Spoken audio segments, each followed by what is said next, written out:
Alrighty, welcome to the aftermath of our chicken fajitas video where we literally stay here at the table and just have a conversation between Elson and I, enjoy the food. We decided, Excuse me. hey. Why not let you guys see what we do?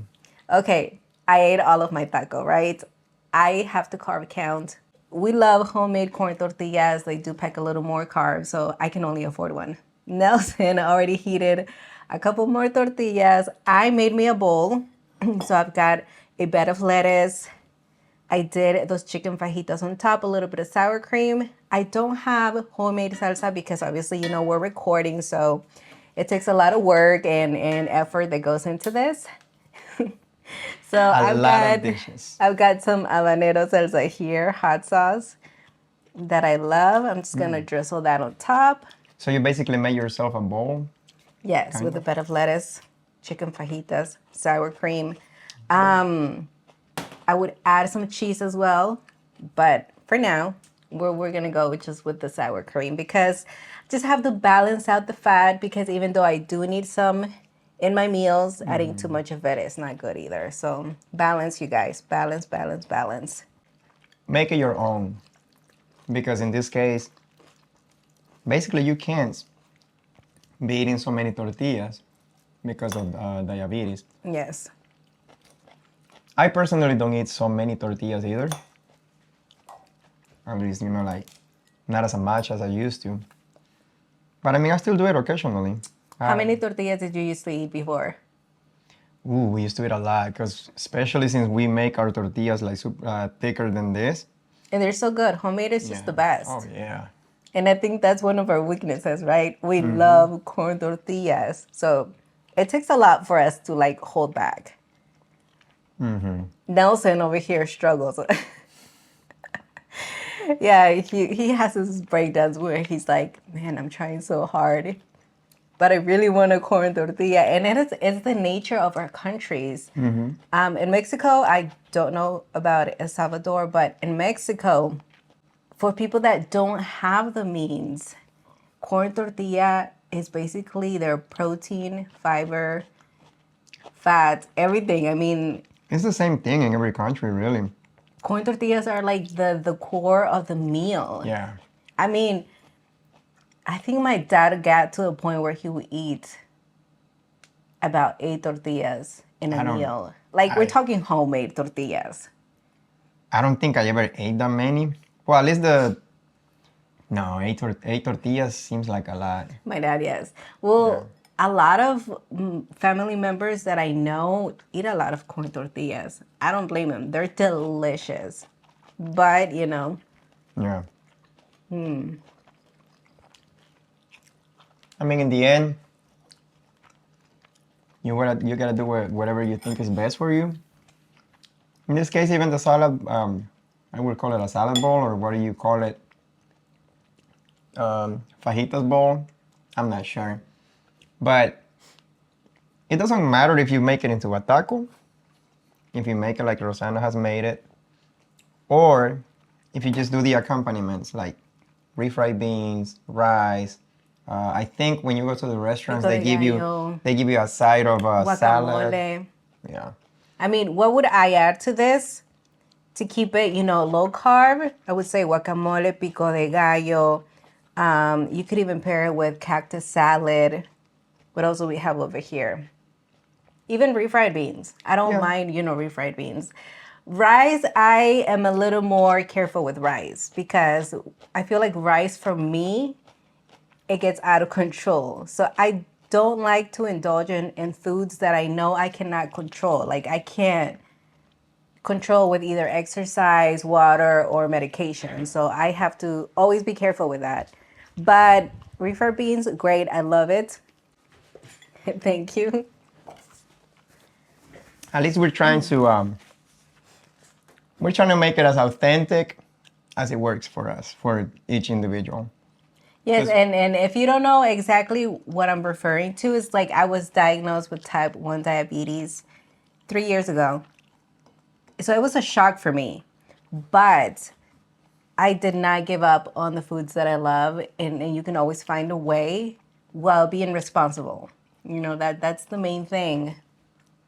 For me, that's what it is about. And having meals like fajitas, you just gotta find a way, you know? It's interesting, right? How we eat fajitas, but when we go to Mexico, you don't really find fajitas in restaurants or like in the small towns. Small towns, no. Restaurants that are a little more like fancy or tourist like, you may find fajitas. But honestly, fajitas originated here in the United States. They're Tex-Mex. They were Mexican cuisine inspired, the flavors. And obviously they've made their way into Mexico because you know you can't find them in like bigger restaurants. And I'm glad because fajita is one of those dishes that I can enjoy anywhere. Yep. And I really don't have any guilt on it. So If it was Texas, thank you, Texas. yes, it's definitely Mexican inspired. But when you think about it, Mexican inspired, right? But I would say, I guess they're Texans. I don't know. Because Texas is huge. Yep. Would Well, you for would sure, you they came out with some great recipes. would you say this is a regular meal in this in Michoacan or like the center states of Mexico though? I don't think so, right? Like I said, with technology, you probably see them being made a lot. But traditionally speaking, probably Growing not. up, no. I had fajitas for the first time here in the United States. And I distinctly remember because there was a restaurant that was Salvadorian actually. They had pupusas. They were famous for their pupusas here in Georgia. And we used to go every Saturday morning with my dad, my mother, my siblings. And we would go for the pupusas, but then they also had fajitas. And I just fell in love with fajitas mixtas, which was because I love shrimp, which was shrimp mixed with, I believe it was beef. At this time, I was around 12, 13 years old, and I loved them. So I actually had my first fajitas at like 13 years old here in the United States. And it was they made some really amazing fajitas. They're closed. They are no longer open. But the introduction to them was here. I love the fajitas, the way you make them. And even till this day, whenever I make fajitas or I eat fajitas, it takes me back to the era, So that time. what would you say though, since fajitas were not really like the thing you grew up with, what would it be more traditional to Michoacan, for instance, as far as food? Oh, tacos. And also, it's been to my hometown. Very small, very charming, I would say. Oh, We it's have pretty. a beautiful river that goes through, and tacos. Yeah, birria. I distinctly remember, it is a little crazy, right? That we have tacos for breakfast. Oh yeah. Yeah, all the taqueros come out bright and early in the morning and they sell tacos. I remember the consomme from birria was just out of this world. So, so good. Delicious. And the street dogs, like next to you. It's fun. It's fun. Now, there's something different that I noticed this time that we went, last time we went. They sell carnitas now for breakfast. Like people are making carnitas in the morning to sell for breakfast. Doesn't that seem a little, I love carnitas, but for breakfast, I don't know. yeah, it seems a little extreme. Could you? Of course you could if you want to indulge. But honestly, for me, I will stick with just like we do on the Salvadorian breakfast, fried eggs, refried beans, cheese, sour cream. What's the other thing? Oh, casamiento. Basically the rice mixed with the beans. your chorizo is great. Oh, the chorizo, yeah. Different. Yeah. It's just different. I told Nelson that Salvadorian chorizo kind of tastes like Italian sausage, but with a Hispanic flair, meaning like you can taste the Latin flavors in it. It's got a little bit of a kick, but it's just so subtle, so delicious that it's just so good, you guys. Like, between Mexican and Salvadorian chorizo, I feel like they both have their charm and they're good for separate reasons because Yeah. you can't make Salvadorian chorizo scrambled with eggs. You Could can, you? I guess. How? Do you guys do that? I think so. Because all of the chorizo that I had, it was basically cooked in the casing, which we do as well. I guess if they take it out of the casing, I remember. I think we ate chorizo with fried with eggs. I'm gonna have to try that next time then, and see how it compares to Mexican chorizo. It may not be as traditional, I guess, but Now, no, you know what? No, I remember my grandpa taking chorizos from the mercado, and they will cook them whole, and then give us the whole piece. So yeah, I don't think we did them eggs. with eggs as much, or at all, really. Because eating chorizos over there is a treat. At least it was for us. Look, I This is was so good. I was raised. We weren't poor. We were not rich either. So we were doing okay. Nelson, on the other hand, had a little bit more of a hard time when he was little. Like, they were a little bit more poor, right? I was raised like the warriors. Yeah, you do build. I mean, hard times do make strong people, I Oh, yeah. believe. I mean, we don't like them. Personally, I don't. For example, I think one of the most humbling things that I've had to go through is being diagnosed with type 1 diabetes. Honestly, my world just, I think I had a day where like my world just came crashing because I didn't know what I was going to do with my life. Like, I just thought, man, how am I going to make it work? My channel, the things that we've been working on, my everyday life, the foods that I love. I just didn't see myself eating bland food. And I didn't want to be irresponsible either. And that's a misconception because there's a lot of Big people that one. confuse eating healthy with eating delicious. Those two they don't seem to marry each other in people's heads, but it's far from reality. Learn about ingredients. Sometimes you'll hear me on my video say, this has sweet tones, this has nutty tones, this has this or that. And it's because you've got to learn your ingredients. You've got to learn the process and then learn how to put them together, learn how to cook and add so much flavor because you don't have to eat bland. That is not the case. There's so many delicious foods that you can enjoy. And for me, I feel like this autoimmune disease, because it is an autoimmune disease, a little bit harder than type 2. It was just a really hard time, but you know what? I was like, nope, like you said, I became a warrior. You have to. And thankfully we're doing great, but it is definitely a choice of deciding I don't want to be a victim. I want to be a strong person and overcome whatever obstacle is coming my way. Because if you think about it, there's always somebody who's going to have it better than you, and there's always somebody who's going to have it worse than you. You just got to be thankful that you're, with what you have, because we have a lot. Absolutely. Definitely a lot.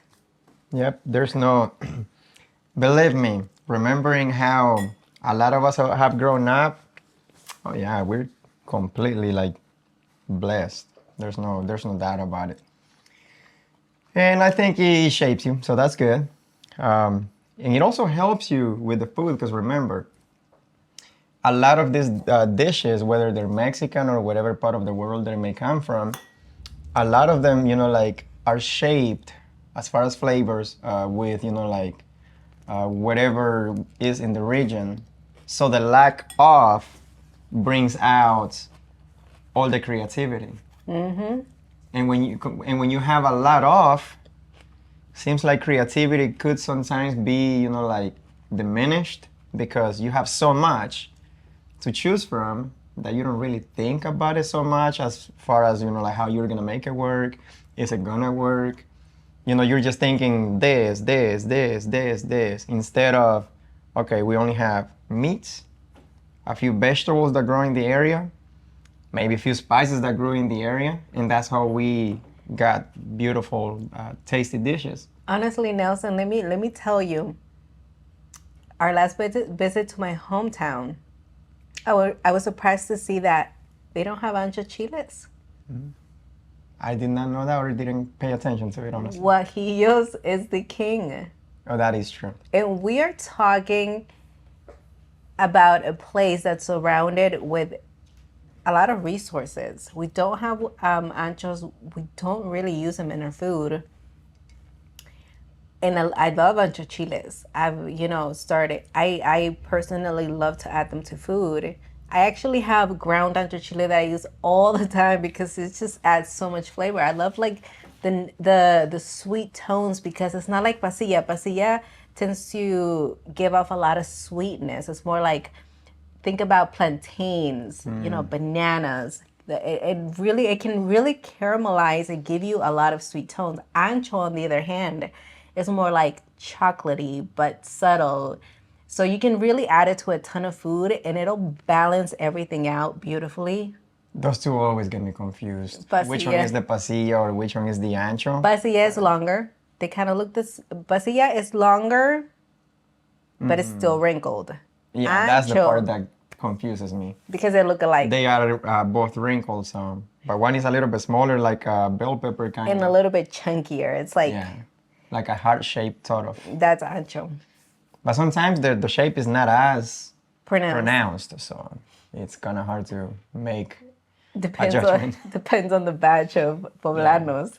As long as you know that it's okay, that it's food, that it's not gonna harm you at all. I mean, Now, sometimes. so we were just talking about knowing your ingredients. Well, that's when the. And he's over here saying, as long as it's food. Hey, it may come down to that. You never know.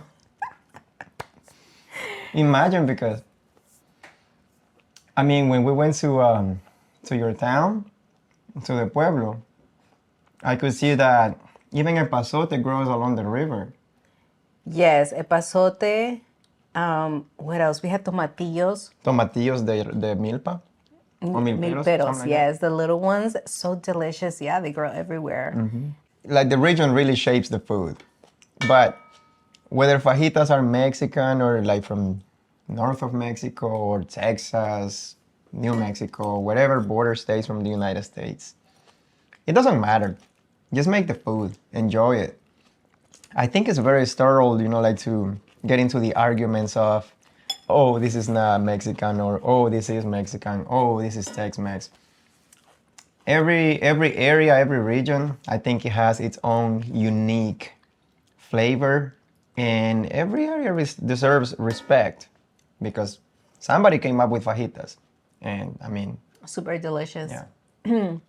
I do think that it's important to preserve the history and give each dish the respect that it deserves. But you also have to be mindful. Do your research before you start attacking people. I have I have a personal story, and I think yeah. it hits home for me.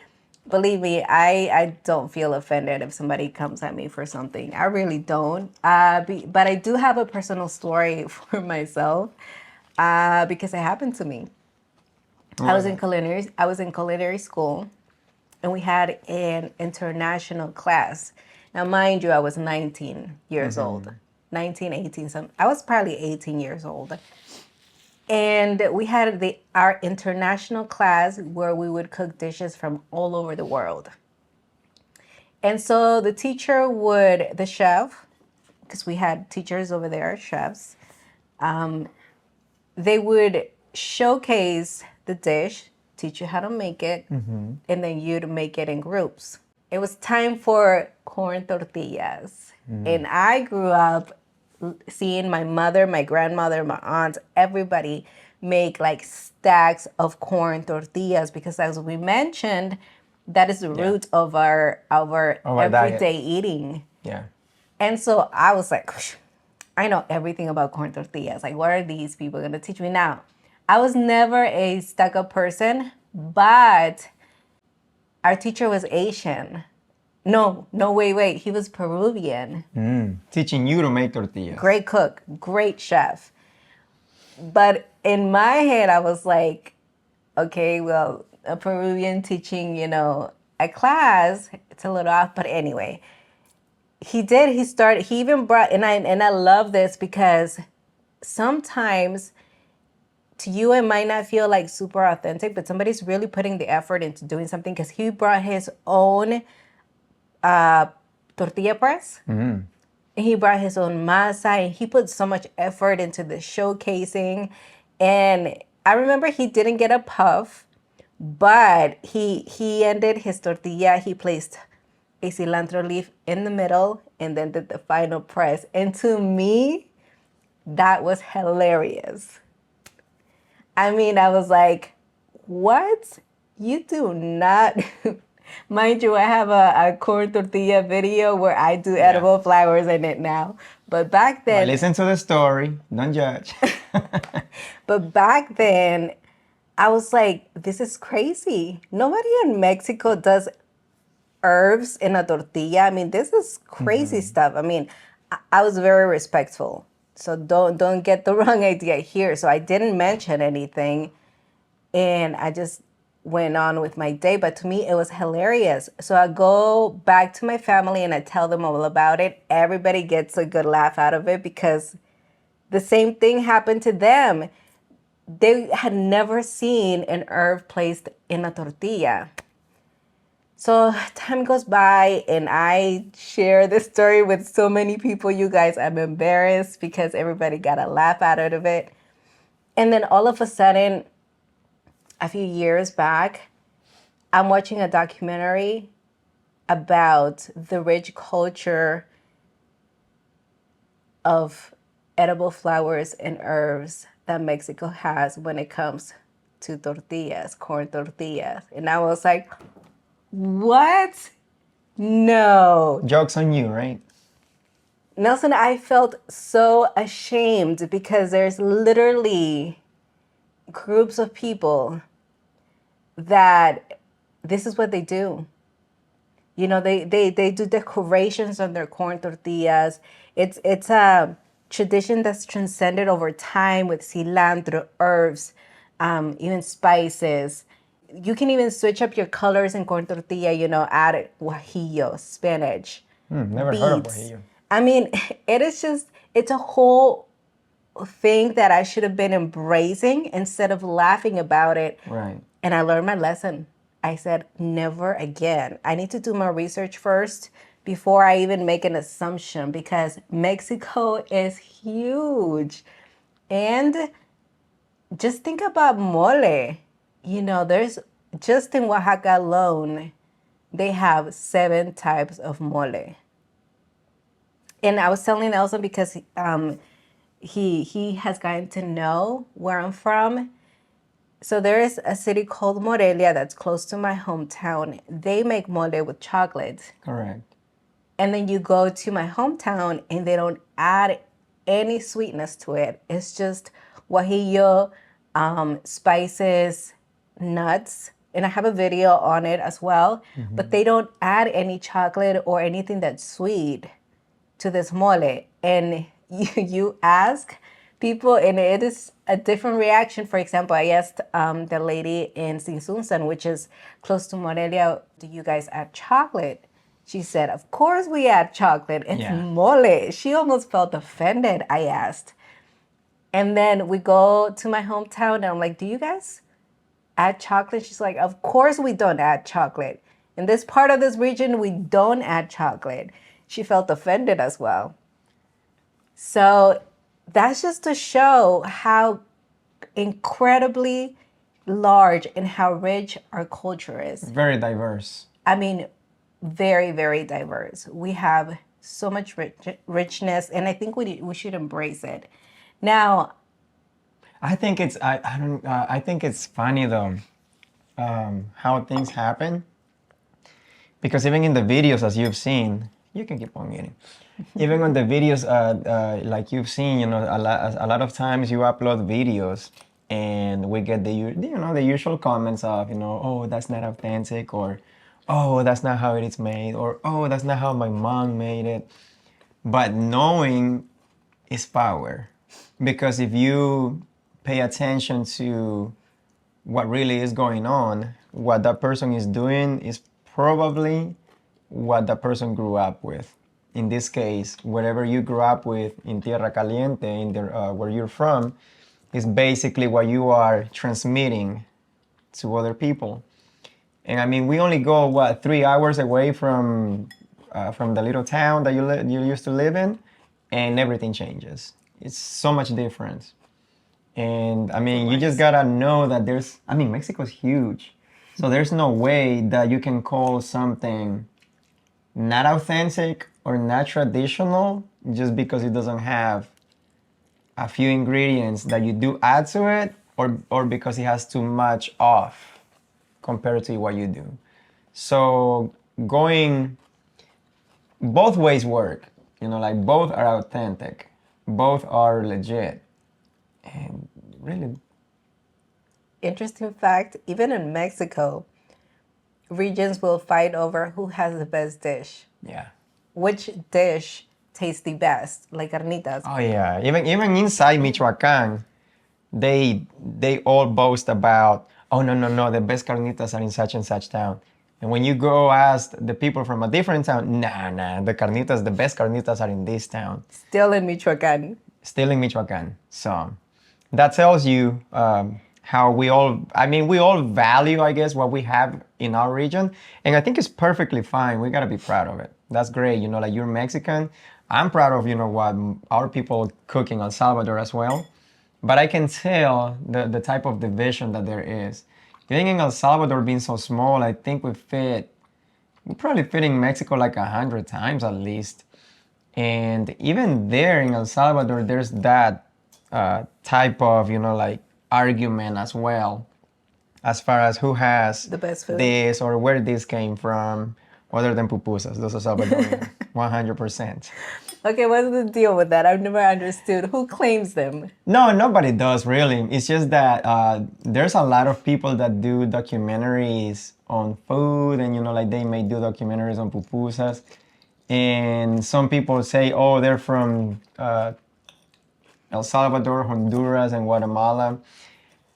In the end, pupusas are from El Salvador, as far as, like the root, I guess. But pupusas are from anywhere you want. If you're eating them, they're your pupusas. It doesn't matter to me, to be honest. But they're Salvadorian. I'm just kidding. Yeah, I mean, it's known that they're Salvadorian, in all seriousness.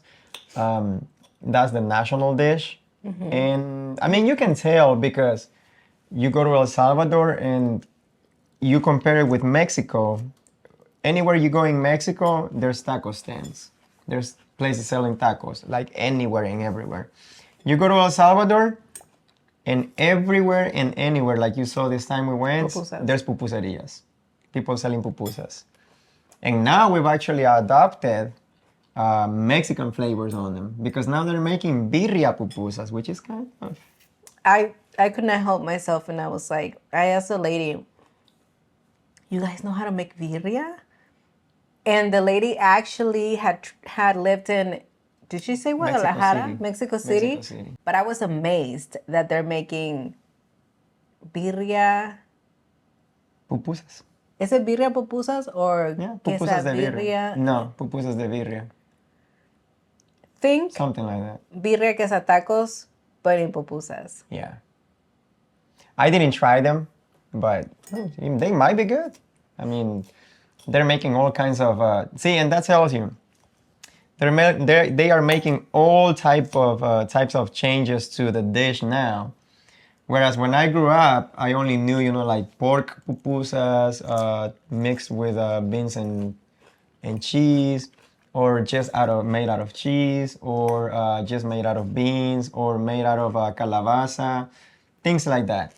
But now people are, or fish pupusas, those were really good.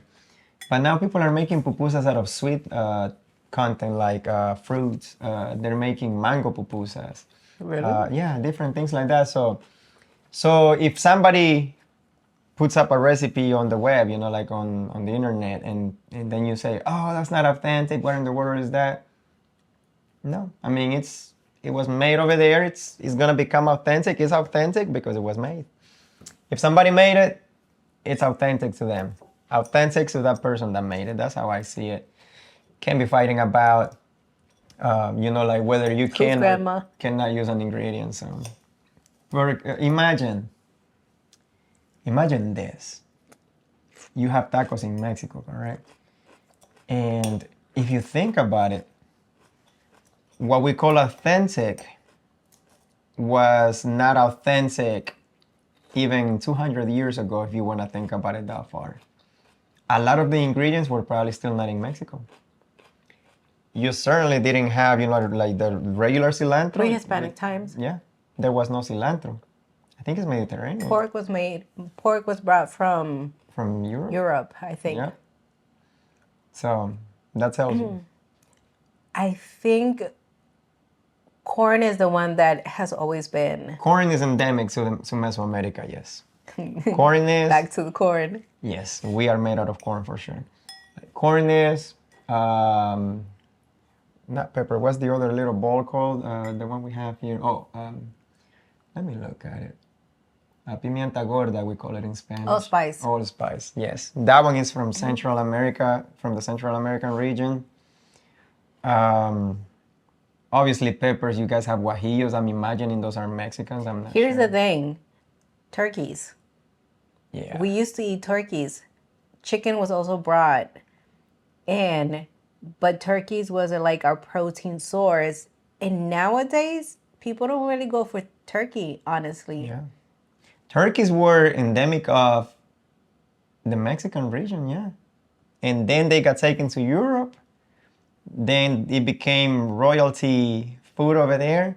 And I think that's how they brought them back to the Americas, and they did it in the north of the American continent. And that's how they ended up in the United States and I guess Canada or wherever the turkeys may live, right? I think so. But turkeys are basically Mexican. Mexican. A little more history. Yeah, that's interesting. Because as far as I know, turkeys are Mexican. From the start. So. Wait, I love how you said turkeys are Mexican. Well, but yes, I yeah, mean, as far as I know, turkeys are native to Mexico. Yeah. We had them in mole. The other thing that I love, and it was a shocker for me and Nelson, because is duck. We make mole with duck. Oh, yeah, that's in Sinsunsan in Pátzcuaro. And I actually made tamales of duck. And people were asking, are they gamey? Something like that. Yeah. But I was surprised that it didn't They were do good. so well. It's not my most popular video. No. Actually, it's one of the least popular videos. Oh, tamales, yeah.